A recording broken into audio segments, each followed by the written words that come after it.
Você vai dizer que o Trump é uma bailarina, que ele já não começou porque é o seguinte, suave, que não tá fazendo nada. Com esse susto que o mundo tomou da proximidade do Trump com a Rússia e virar as costas basicamente para a Europa, com todas essas movimentações, eu revisitei o relatório do Curtis Yarvin que o Valete Plus fez, né?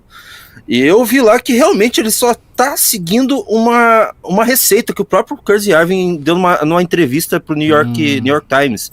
Ele falou, e coloca lá, não, a gente precisa. E você quer contra-argumentar comigo? Eu fiz esse documentário, eu quero até usar as minhas palavras. Então deixa eu colocar. Depois o senhor rebate. O que ele coloca lá? Que eles querem destruir o wokeismo e todo o aparato estatal e todo o deep state, eles já estão fazendo isso. Eles estão marretando as colunas da catedral nesse exato momento. Para depois, qual que é o plano posterior?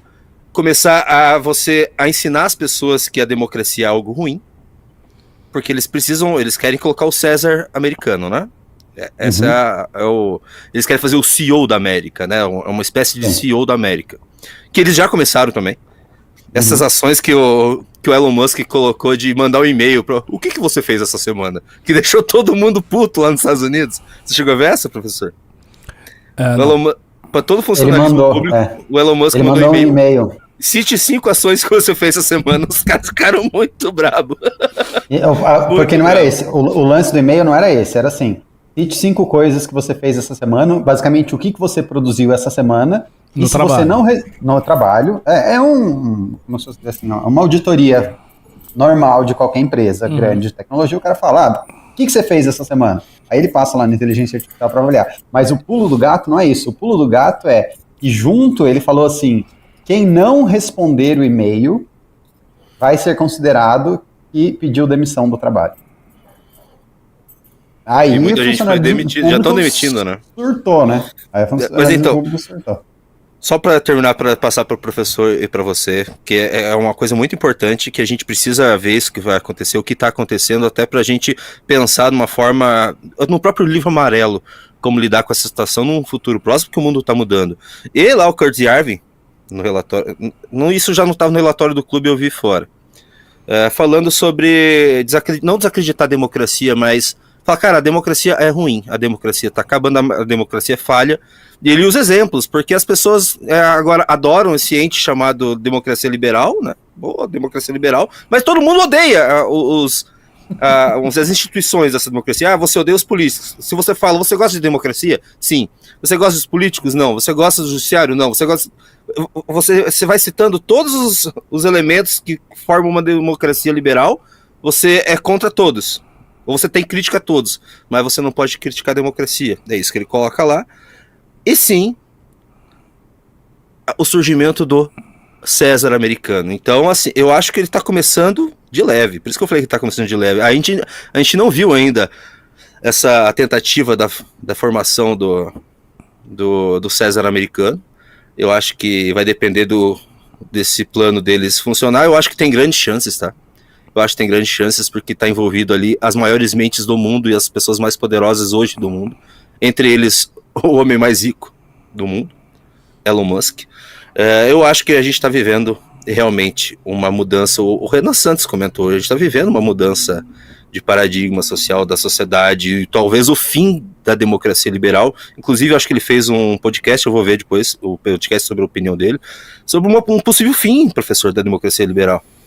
Pode ser que começou lá na Revolução Francesa, pode ser que a gente está vendo o fim. Pode ser que a gente está vendo o fim, assim, o Brasil tem resposta para isso acontecer? O Brasil que nunca foi muito adepto, da democracia liberal. Hoje os maiores nomes que defendem a democracia liberal é o STF, que se orgulha em acabar com a tripartição dos poderes, que a gente viu, né? Pedro Deirão, semana passada, o Flávio Dino falando, não, que tripartição dos poderes, aqui é judiciário e pronto, acabou, é nóis.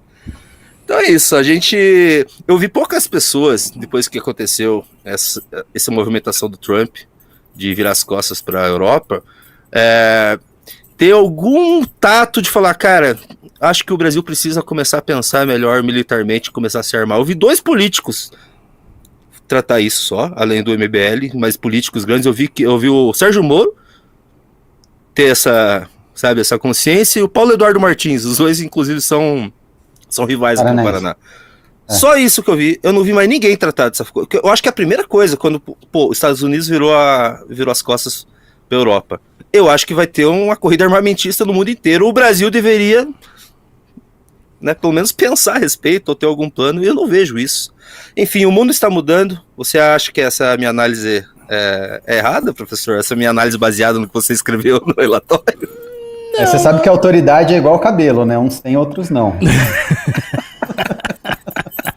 Então, cara, o que eu acho? Não, eu acho que em relação às ideias que, a meu ver, são profundamente inconsistentes e tresloucadas do Curtis Yarvin, e veja, eu fiz esse documentário e tal, porque é um dos vários documentários para o MBL que eu fiz, né? Não é que eu sou muito simpático às ideias do Curtis Yarvin, ao contrário, quando eu li aquelas coisas para fazer o documentário, quanto mais eu lia, menos eu gostava.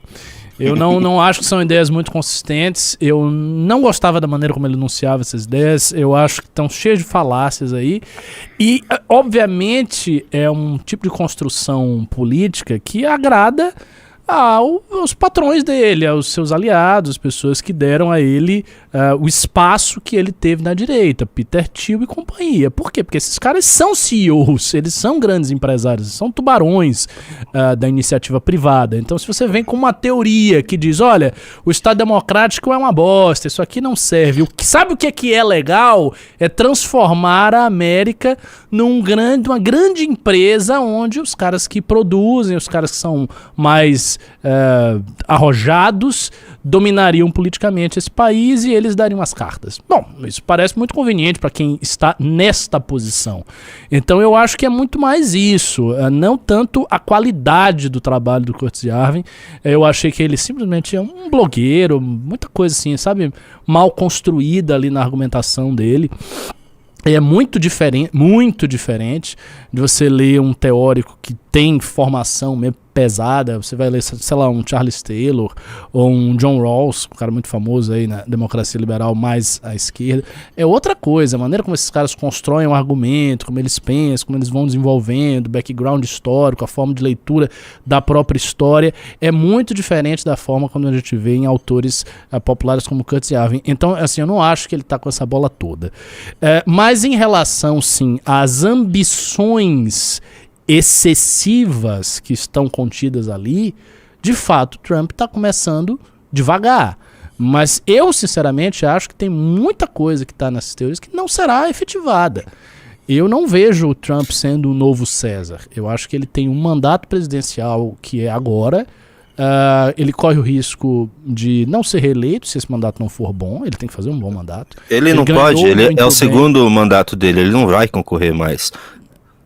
Então, mas é fazer o sucessor. Porque eu pensava que quando ele voltava, tinha tipo um intervalo, ele poderia se reeleger. Eu não sei como é que é na lei americana. Vamos supor que ele não possa fazer isso, mas ele fazer um sucessor, fazer, sei lá, o J.D. Vance. Grande Ciro. Isso vai depender... Boa, Ciro. Aliás, um dos grandes imperadores aí do mundo. Isso vai depender, minha gente, da qualidade do mandato dele. Há muita... Ele chegou de um jeito muito impetuoso. Existe um discurso muito forte que a galera do MAGA, o próprio Elon Musk reproduz, e ele mesmo, Trump reproduz, de que ele está salvando os Estados Unidos, que ele está salvando todo mundo, que é o maior presidente de todos, que ele fez e acontece, mas isso é uma retórica. A gente não sabe, a gente vai saber das coisas no final do mandato dele.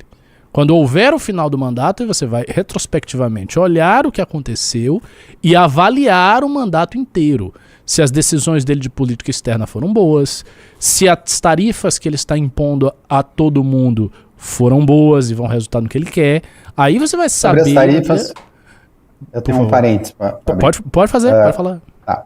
E, seguinte, o problema das tarifas, né, tem uma segunda camada. Eu passei esse final de semana pesquisando bastante sobre isso, tentando entender por que ele está fazendo isso, e uma das teses que eu vi que eu achei mais interessante é que os Estados Unidos têm uma relação dívida-PIB muito grande, né? E eles precisam renegociar essa dívida-PIB, fazer uma rolagem da dívida, né? Então eles precisam esticar o prazo de pagamento dessa dívida, só que o problema é que quando você rola essa dívida, a rolagem dessa dívida está atrelada à taxa de juros do país. Hoje a taxa de juros do Fed está muito alta, né? Tá em 4 e pouco, aí, quase 5%, né? Beirando, dependendo do título. Então, o Trump precisa rolar essa dívida, certo? Só que o Fed, né, o Banco Central Americano, a Federal Reserve, está com uma taxa de juros muito alta. Então é muito caro para ele renegociar essa dívida agora. Ele precisa que o Powell corte os juros. O que faz o Powell cortar os juros? Queda na Bolsa de Valores, queda da inflação. Então as tarifas também ajudam o Trump, porque quando o mercado começar a apanhar, porque as tarifas, obviamente, fazem com que os Estados Unidos, né, perca competitividade, as empresas americanas apanhem, o mercado vai precificar isso e a bolsa cai. Né? A bolsa já está em níveis históricos, assim, super cara, super alto, a ponto do Warren Buffett, por exemplo, está com a menor quantidade de ações no portfólio dele da história, está completamente dolarizado, já esperando e antecipando uma queda. O Trump vai lá e coloca essas barreiras tarifárias. Além disso funcionar para ele conseguir melhores acordos comerciais, isso também afeta a economia americana. A bolsa cai, quando a bolsa cai, o Banco Central americano é obrigado a cortar juros e imprimir dinheiro. Quando o banco faz isso, libera o orçamento do governo Trump e o governo Trump começa, então, a ter grana para poder fazer um ciclo mais expansionista, investir, gerar receita e melhorar o trabalho e a qualidade de vida daquele eleitor blue collar dele, né? Então ele sai de um ciclo de contração que ele está agora e ele força, então, a mão do Banco Central a poder gerar uma prosperidade econômica artificial inflada através de impressão monetária. Assim, eu certamente não dou por certo que a ideia dele impor tarifas é uma coisa necessariamente ruim. Eu acho que essas leituras são sempre leituras liberais um pouco enviesadas, né? Como se você escolher uma determinada política econômica em detrimento de um receituário fosse sempre errado. Não, você fez isso, não pode, e portanto... Não é assim, a coisa é muito flexível. A economia não é uma ciência como a matemática. Ela tem modelos matemáticos e tudo mais, mas existe uma ampla gama de receitas diferentes, de aplicações de ideias diferentes e de coisas que conduzem a crescimentos em contextos muito diferentes. A gente não pode esquecer isso.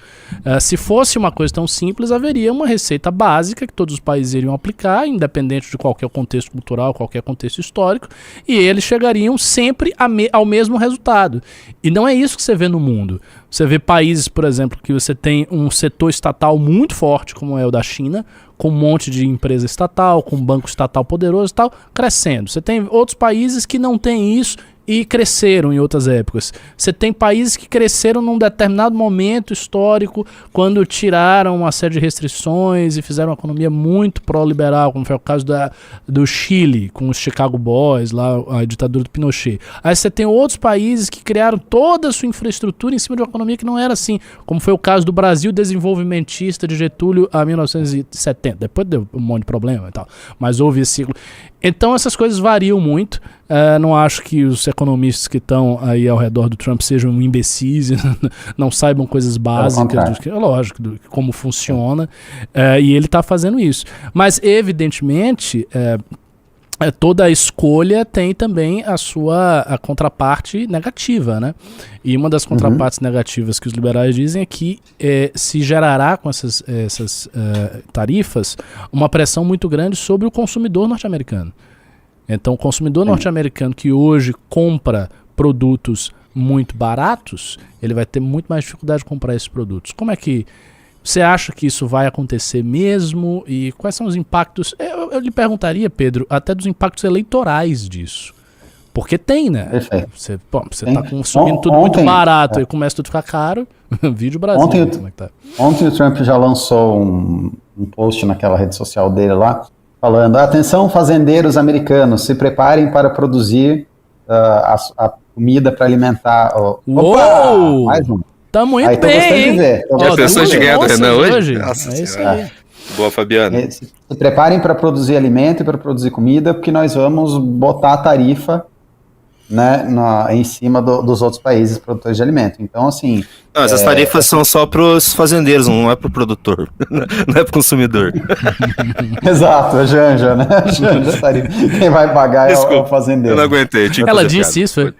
Ela disse. Falou da taxinha, da blusinha. Sim, para as empresas e não para o consumidor. Mas sempre é o consumidor que passa, né? E isso que eu não estou entendendo que é conflitante, porque assim, se a inflação sobe, o Fed não consegue cortar juros, né? Exato. Os juros e inflação são antagônicos, né? Se sobe um, outro abaixa, se um abaixa, o outro sobe. Então, ao mesmo tempo que essas tarifas são inflacionárias, eles querem tentar forçar o Powell a cortar juros. Então, não sei. Mas uma outra coisa que eu queria te falar também, voltando naquele assunto que a gente estava falando do César, do Trump como César, é o modelo chinês, né? Porque hoje, diferente do que a gente tinha lá no pós-Segunda Guerra, onde a democracia liberal, nos moldes americanos, foi o vencedor econômico, né? O modelo vencedor econômico, e o socialismo planificado falhou. Hoje, o modelo que vem se mostrando o que gera mais, como eu posso dizer assim, prosperidade econômica é o modelo chinês. Em alguma medida é um CEO, né, que segue algumas premissas mais próximas daquilo que teria um CEO, com o Xi Jinping, do que de fato uma democracia liberal. E o modelo que é vencedor economicamente, ele tende a se impor sobre os outros, né? Os outros são obrigados a se adaptar e a transformar os seus próprios modelos internos, principalmente se você é um país que está brigando aí pela liderança geopolítica. Né? Você é obrigado a se adaptar e se seu modelo está te deixando para trás e se seu modelo passa a ser uma desvantagem competitiva frente ao seu concorrente e você almeja seguir em primeiro lugar, você é obrigado a fazer algum tipo de adaptação. E eu entendo que dentro da cultura liberal e dos valores de empreendedores americanos mais à direita, né, um CEO faça mais sentido para ser essa adaptação do que um líder partidário comunista faça, né? Deixa eu só fazer uma colocação, professor, rapidinho, até para o senhor, porque é uma colocação que eu fiz antes, e o Pedro fez um apontamento interessante. A China, que hoje é o maior rival dos Estados Unidos, que é uma das maiores economias do mundo, a segunda pode ser a primeira, já funciona dessa maneira com um grande CEO. Não existe a democracia liberal na China, e tem vários. O próprio mundo islâmico não funciona com democracia liberal. Então agora nós temos vários modelos,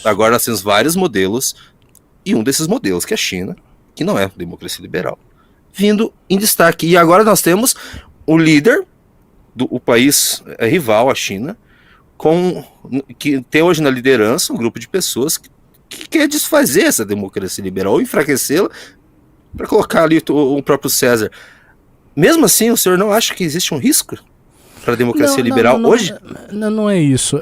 Eu teria algumas ressalvas a fazer, tanto em relação à analogia do sistema chinês com as ideias do Curtis Yarvin, quanto também no que diz respeito às condições de transformação que uma transformação dessa monta exigiria. Veja só, o que há na China não é um governo de CEOs ou um grande CEO. Essa é uma analogia que me parece muito frouxa de se fazer, porque justamente lá a atividade empresarial ela é mais controlada por elementos que não são necessariamente da classe empresarial, por elementos que são burocratas que ascendem numa estrutura partidária que domina toda a vida pública e a vida econômica chinesa. Então, é desse jeito que a China funciona. Não se trata propriamente de você ter um cara que é o empreendedor brilhante, que, sabe, tem a ideia mestra, e aí este cara, por conta das suas qualidades superiores de gestão, de visão, de empreendedorismo, a esse cara deve ser lhe dado o poder político. Eu acho que na China é um pouco até o contrário. A classe empresarial chinesa, a classe burguesa chinesa, tem um poder em face do Estado que é menor do que a classe empresarial americana tem poder em face do Estado. Então, eu acredito que essa analogia com o CEO é uma analogia um pouco essa analogia frouxa. É a própria analogia que o Curtis faz, né? Que ele faz essa analogia do CEO com o rei, né? Que ele diz... Mas não é. Que eu vejo assim, ele está colocando isso em termos práticos da esfera de ação do CEO, do rei e do ditador, né?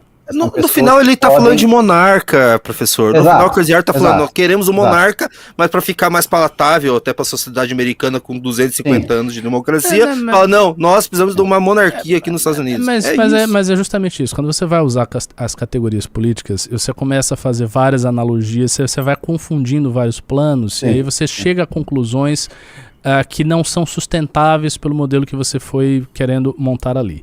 E um dos pontos que eu quero levantar é justamente a necessidade, a monta, o tamanho da transformação que seria necessário para você impor um sistema desse aos Estados Unidos ou qualquer país democrático. Vamos pegar aqui o que o Pedro falou a respeito das vantagens comparativas da democracia. Houve durante muito tempo uma crença que foi consolidada de que a democracia seria o melhor modelo de governo possível. Essa seria a forma de governo ideal, é a forma de governo que permite maior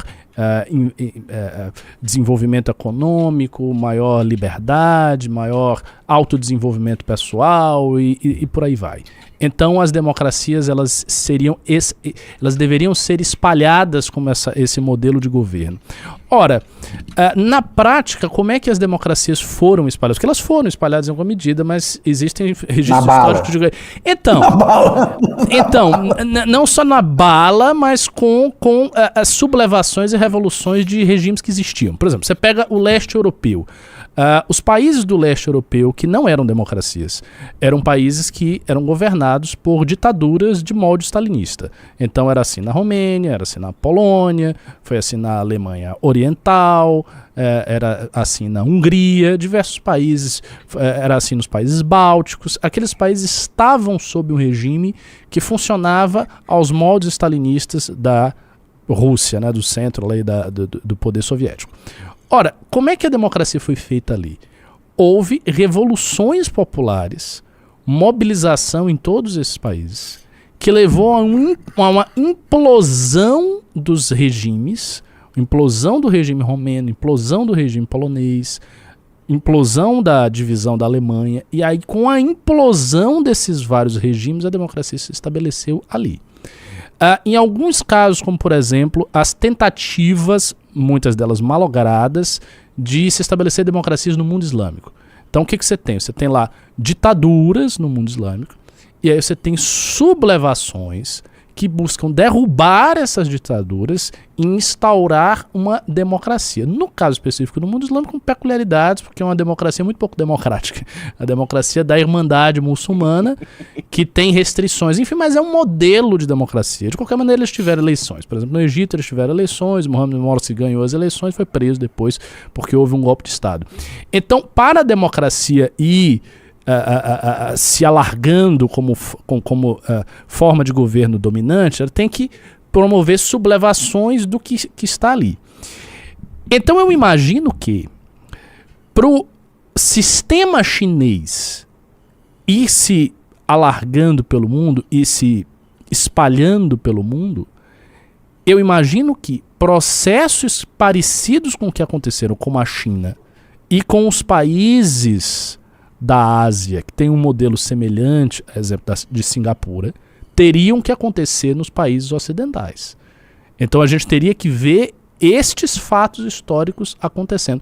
Eu não acredito, sinceramente não acredito, que uma mera eleição de um ou outro presidente, ou de um Trump, ou da mulher lá da Alice, da Alternative für Deutschland, ou de uma Marine Le Pen na França, eu não acredito que essas eleições sejam capazes de mudar a forma de governo. Eu não acho, porque as mudanças de forma de governo, as quais a gente conhece historicamente, elas pressupõem uma sublevação, um desequilíbrio muito forte civil que derrube aquela forma de governo para instaurar uma outra forma de governo. É sempre assim. Então quando você tem, por exemplo, você tem uma monarquia, e a monarquia cai para dar lugar a uma república. Aconteceu alguma coisa nesse sentido. Ou você tem uma ditadura, a ditadura é derrubada para dar lugar à democracia. Então, se o modelo da China estiver, se a história estiver, digamos assim, nos apontando para a universalização do modelo chinês, processos muito sérios de derrubada de regimes terão que acontecer, e estes processos, eles transcendem aquilo que uma eleição é capaz de entregar. Então, eu acho que isso é... Só, assim, ok, eu concordo, professor, só fazer um apontamento, que existe essa tensão. Tanto que se você fizesse esse mesmo apontamento, essa mesma fala que o senhor falou há 8 anos atrás, você ia citar só o Trump, você não ia citar a Meloni, você não ia citar o Bukele, você não citou o Bukele, mas entra nessa parte, né? Eu ia citar. E agora você tem vários exemplos. E daqui 4 anos, quando você for fazer esse mesmo exemplo, você vai citar mais uns 10 países aí. Entendeu? Existe essa tensão, e existe também uma tensão geracional de perda demográfica que a gente não sabe. A gente não sabe o que a perda demográfica desses países vai causar. A gente pode prever, por exemplo, que vai ter muito caos econômico. Principalmente, imagina o Brasil, que se diminuir a população aí nos próximos 30 anos, por exemplo, professor, não vai a Previdência que entrar em frangalhos, um país que não tem muita,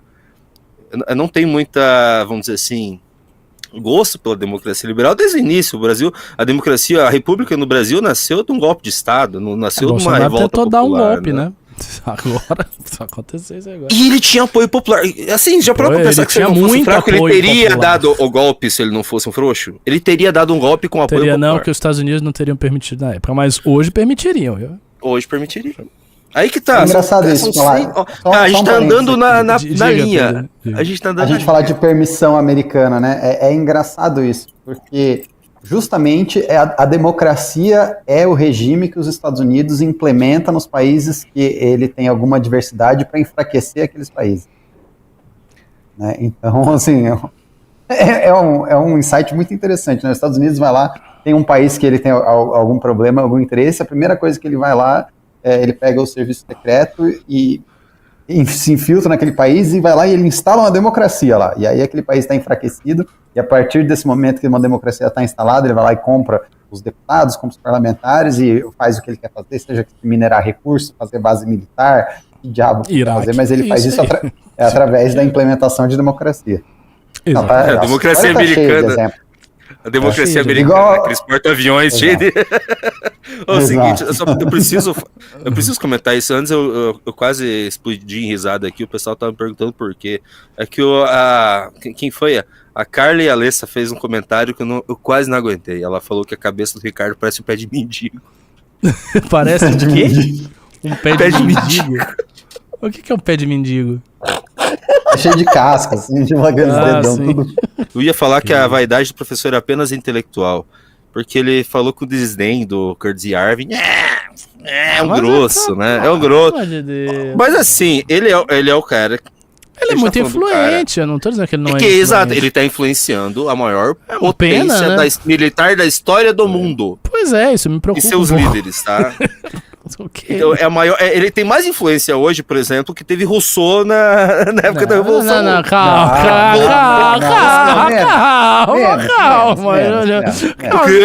Você tá falando de um pensador canônico, de influência de séculos. É que agora ele tem séculos de influência, eu tô falando naquele período. Naquele período não era assim. Cara, não era assim naquele período. Em primeiro lugar, eu não acho era um punk. Em primeiro lugar, eu não acho que todas as ideias que são subscritas por pessoas que têm interesses nas ideias são necessariamente tão influentes assim. Às vezes o que existe, eu comecei a falar a respeito dos interesses da turma do Peter Thiel nessas ideias, é um interesse em difundir umas ideias que são convergentes com o seu planejamento, com o seu projeto, com aquilo que você vislumbra. Mas não faz diferença, não, professor. Eu acho, por exemplo... Eu acho que o Olavo de Carvalho aqui no Brasil exerceu uma influência incomparavelmente maior na direita do que o Curtis Yarvin exerce na direita norte-americana. Nossa! Porque o Olavo... Mas cara, não. O Curtis Yarvin... mal existe. A gente tá falando as ideias do Curtis Yarvin. Ele não é um... Exato. Não é um Dugin, assim. As pessoas da direita americana, eu acho que o Biá conhecem, falam mais do Dugin do que do Curtis Yarvin. Agora uma coisa. Cadê? Você Eu sabe, não tô Pedro, vendo. que Você- o Dugin, você- e sobre o Dugin também não tem essa influência gigantesca, segundo dizem, O professor na você Rússia. está sendo enviesado por causa da Eu não academia. tô sendo Você acha- enviesado, Você não. está sendo enviesado porque você dá muito valor à academia, muito valor à não tô. academia, dá. Você não está reconhecendo a força que esse cara está tendo na política agora O mundial. objetivo A gente de tá falando- é discordar professor, a de mim. Ele vem pra live só para isso. Mas diga. Eu não tô sabendo de nada. Vai, fala aí. Não, não tô falando que o senhor não está sabendo, tô falando que o senhor está sendo enviesado porque ele não é acadêmico, ele não é da Não. academia. Daí você olha assim por cima, ele não Ele é da acabou de falar do academia. Olavo, que não era da academia. Ele não é da Só academia, refutado.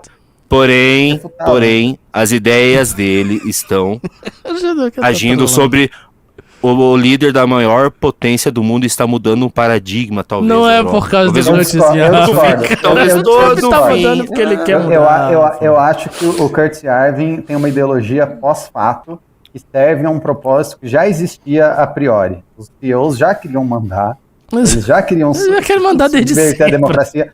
As grandes corporações já mandam no governo americano. Ele tem uma ideologia que ela não é, como eu posso dizer, não é uma ideologia que manifesta algo novo no mundo. Não, é uma ideologia que justifica algo que já estava Ai, a vaidade dos intelectuais. Ai. Não, cara, não é vaidade dos intelectuais. E quando eu falei da qualidade do trabalho dele, é porque, assim, eu li as coisas que ele escreveu. Não li tudo, mas eu li algumas.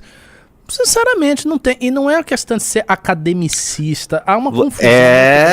Não, Porque o primeiro exemplo cara, que o senhor deu foi não, porque ele não é tão sofisticado contra tal X, tal que outros escritores liberais que Mas não é porque não tem os influência caras nenhuma hoje no, Tem, o John no Rawls não escritório tem americano, influência. na Casa Branca. Cara, eu citei... Até aí o Pablo Marçal é cheio de influência. Não, cara, não, pera aí. Você precisa saber avaliar o que é influência. Lide com isso, a gente tá citei numa época que esses caras têm influência, pô.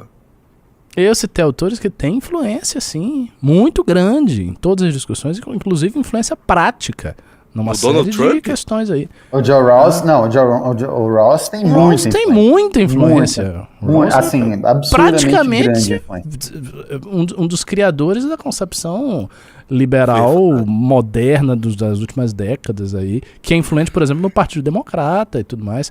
Esses caras Tem são influência no influentes. sistema jurídico. O Rawls fez um estrago no sistema é, jurídico, assim, enorme. Esse ativismo judicial todo vem de Rawls, Vem Dworkin, desses caras todos. Tem uma galerinha que E é uma pensa influência isso. manifesta, assim, transnacional, bizarra, muito maior e muito mais impregnada no seio da nossa cultura do que qualquer coisa do Curtis Yarvin. Porque o Curtis Yarvin, ele fez, de fato, ele fez uma ideologia que justifica a ação de agentes que já estavam buscando e exercendo aquela ação. O Rawls não. O Rawls, ele fundamentou, de fato, uma mudança jurídica que depois se espalhou e caiu no gosto de muitos juízes e advogados, e a gente vive a consequência disso hoje. É muito mais propositiva a mudança que ele causou.